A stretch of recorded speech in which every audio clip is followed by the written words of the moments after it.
नहीं नहीं, देखिए मराठी में ऑलरेडी संत तुकाराम महाराज के ऊपर काफी फिल्में बन चुकी हैं। हाँ।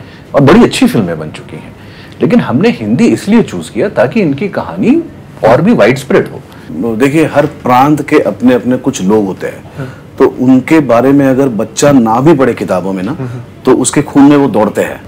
ठीक लगता है, अच्छी बात लगती है, क्योंकि जब मैं तेलुगु इंडस्ट्री में काम करता हूँ, वहां मैं प्रेस में बात करता हूँ, तो मैं हिंदी थोड़ी ना बोल सकता हूँ।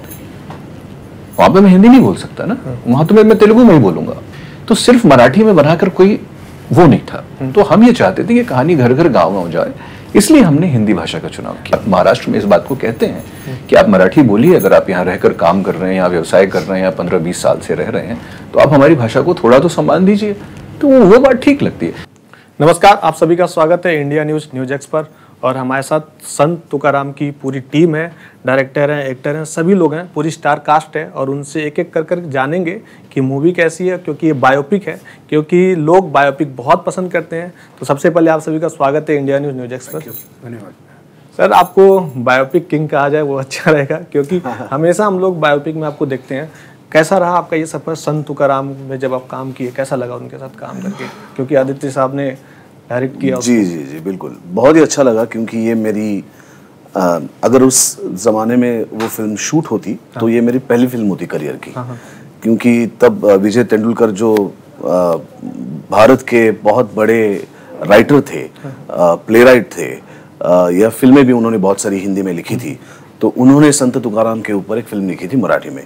और वो चाहते थे कि संत तुकाराम का किरदार मैं करूं। तो मेरा लुक टेस्ट हो गया, मेकअप ट्रायल हो गया, सब हो गया, लेकिन शूटिंग कभी हुआ नहीं। तो वो फिल्म तो कभी बनी नहीं। तो तब से एक होता है ना, अधूरी सी बात रह गई थी कि यार मैंने संत तुकाराम का किरदार नहीं हो। और देखिए कुदरत का करिश्मा की 25 साल बाद फिर से एक बार आदित्य मेरे पास आ गए और उन्होंने कहा कि हम लोग एक फिल्म कर रहे हैं संत तुकाराम, क्या आप करेंगे? तो सोचने का तो टाइम ही नहीं मिला ना, तो हाँ तो निकल गया, क्योंकि वो तो करना ही था। तो मैंने समझता कि मैं बायोपिक किंग हूँ। मुझे लगता है कि मैं बहुत नसीब वाला एक्टर हूँ कि मेरे पास इतने सारे कमाल के व्यक्तित्व आए कि जिनको मैं स्पर्श कर सका अपने अदाकारी से, जिनका मैं आशीर्वाद ले सका। तो बस ये उनमें से जिनको हम संत श्रेष्ठ कहते हैं, जिनको संत शिरोमणि कहते हैं, जिनको जगत गुरु संत तुकाराम जी कहते हैं, तो मुझे लगता है कि अपने एरा के वो एक बहुत बड़े संत तो थे ही, लेकिन उससे भी ज्यादा वो सोशल रिफॉर्मर थे। अच्छा। कि जिन्होंने पहली बार अपने कविताओं से, अपने अभंगों से पहली बार सोशल रिफॉर्मेशन की बात की थी।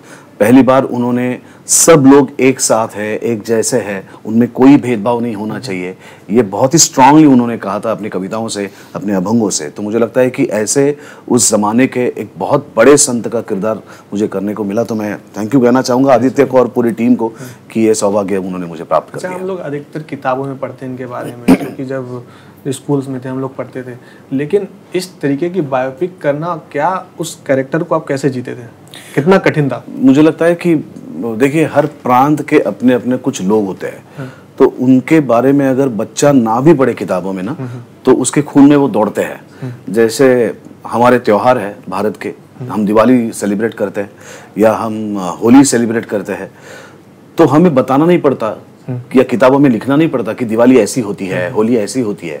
घर में हम लोग सब एकजुट होते हैं और वो त्योहार को सेलिब्रेट करते हैं। वैसे ही महाराष्ट्र के ये सब लोग हैं जिनको हमें स्कूल में बताना नहीं पड़ता कि संत तुकाराम ऐसे थे, संत ज्ञानेश्वर ऐसे थे, क्योंकि उनके बारे की कहानियां हमें बचपन से अपने दादा से, अपने बाबा से, अपने आई से हमको पता ही होती है, या आजू बाजू में एक माहौल हो जाता है जब उनका जन्मदिन आता है या वारी आती है पंढरपुर की, तब अपने आप सब कुछ सुनाई देता है कि संत तुकाराम कौन थे, उनके अभंग कैसे थे, संत ज्ञानेश्वर कौन थे, उनके अभंग क्या थे, उनका कंट्रीब्यूशन क्या था। तो ये मतलब पढ़ने वाली बात है ही नहीं, वो तो हमारे रग रग में ये सब लोग है जिंदा अभी भी। अच्छा। आदित्य सर, कैसे लगा कि सुबोध सर को चूज किया जाए? अरे क्योंकि एक महाराष्ट्र में बहुत बड़े नाम और सभी लोग जानते हैं, क्योंकि बायोपिक बहुत अच्छे से निभा। तो जब हम लोग फिल्म की कास्टिंग कर रहे थे, तो ना मेरा ये मानना है कि अगर किसी फिल्म की कास्टिंग ठीक हो गई तो डायरेक्टर का काम जो है 50% खत्म हो जाता है। और सुबोध सर के बारे में कुछ कहने की ज़रूरत ही नहीं है कि कितने मंझे हुए कलाकार हैं, और शायद हिंदुस्तान के टॉप 20 टॉप उसमें आते हैं। एक अभिनेता के तौर पे, तो मेरी पहली रिक्वायरमेंट ये थी कि मुझे एक ऐसा मंझा हुआ कलाकार चाहिए था जिसका बैकग्राउंड महाराष्ट्र से हो और जिसके संत तुकाराम महाराज के बारे में पता हो और उसकी पूरी विरासत के बारे में पता हो।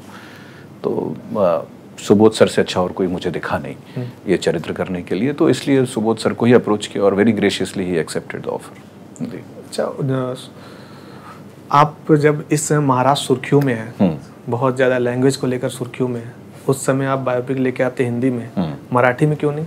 क्योंकि वहाँ के लोग तो फिर बोलेंगे कि भाई मराठी क्यों नहीं? नहीं, देखिए मराठी में ऑलरेडी संत तुकाराम महाराज के ऊपर काफ़ी फिल्में बन चुकी हैं। हाँ। और बड़ी अच्छी फिल्में बन चुकी हैं, लेकिन हमने हिंदी इसलिए चूज किया ताकि इनकी कहानी और भी वाइड स्प्रेड हो और भी उत्तर भारत के कोने कोने में जाए। अभी 2012 में एक बहुत अच्छी फिल्म बनी थी संत तुकाराम महाराज के ऊपर, जो जितेंद्र जोशी जी ने बनाई थी। तो सिर्फ मराठी में बनाकर कोई वो नहीं था, तो हम ये चाहते थे कि कहानी घर घर गाँव गाँव जाए, इसलिए हमने हिंदी भाषा का चुनाव किया। जब हेट पैदा हो रहा है लैंग्वेज को लेकर, ये अलग स्टेट वाले बोल रहे हैं हम उनको नहीं पसंद करेंगे, वो स्टेट वाले बोल रहे हैं हम इनको नहीं पसंद करेंगे, ये बताइए अभी संभाजी फिल्म आई थी, हाँ, वो किसके ऊपर थी? संभाजी महाराज के ऊपर थी, ठीक है, छावा। तो क्या वो हिंदी में नहीं बनी थी क्या? वो तो महाराष्ट्र के थे। हाँ। तानाजी फिल्म आई थी, क्या वो हिंदी में नहीं बनी थी क्या? वो भी तो महाराष्ट्र के थे, ठीक है। अभी फूले आई थी, वो हिंदी में नहीं बनी थी क्या? वो भी तो महाराष्ट्र के थे। तो मैं भी बना रहा हूँ, इसमें आश्चर्य की क्या बात है? उस समय लैंग्वेज को लेकर दिक्कत नहीं थी। नहीं, लैंग्वेज को लेकर कहीं दिक्कत नहीं है, लैंग्वेज को लेकर कभी कहीं कोई दिक्कत नहीं है। ये कुछ कभी कभार कुछ चीजें सुर्खियों में आ जाती हैं और कुछ विवाद वगैरह जो है कुछ हो जाते हैं, ऐसा कुछ नहीं है। और ये फिल्म को जब हमने प्लानिंग की थी तब भी तो कोई दिक्कत नहीं थी जी। ये फिल्म तो 3 साल से बन रही है जी। जब वहाँ के लीडर से बोलते हैं कि महाराष्ट्र में रहना है तो मराठी बोलना पड़ेगा जी, फिर कैसा लगता है? मतलब ठीक लगता है, अच्छी बात लगती है, क्योंकि जब मैं तेलुगु इंडस्ट्री में काम करता हूँ, वहाँ मैं प्रेस में बात करता हूँ, तो मैं हिंदी थोड़ी ना बोल सकता हूँ। वहाँ पे मैं हिंदी नहीं बोल सकता ना, वहाँ तो मैं तेलुगु में ही बोलूंगा।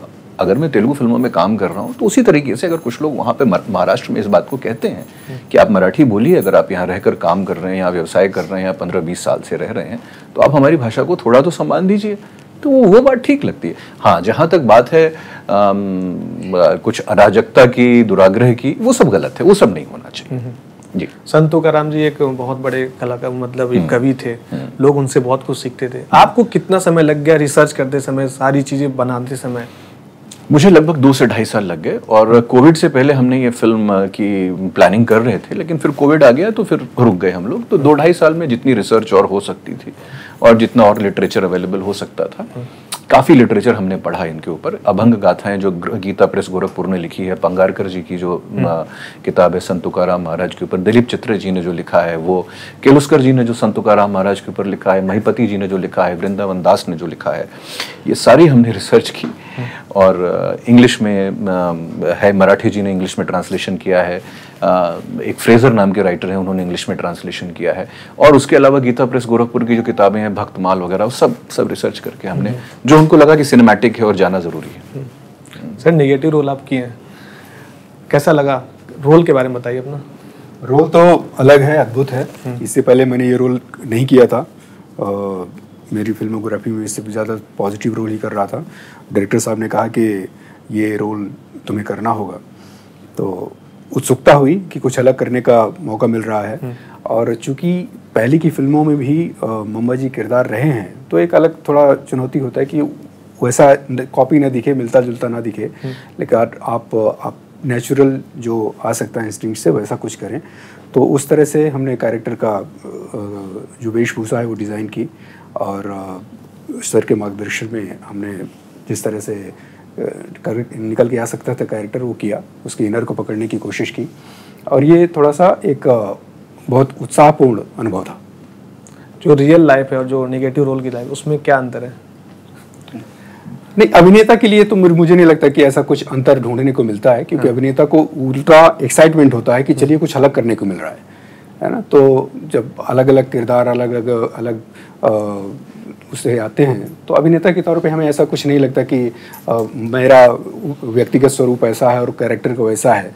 वो तो हमें और उल्टा मज़ा आता है कि चलिए ऐसा कैरेक्टर है, मज़ा आएगा, चैलेंजिंग है। मैम, आप एक बायोपिक में काम कर रही हैं, आपके रोल क्या है इसमें?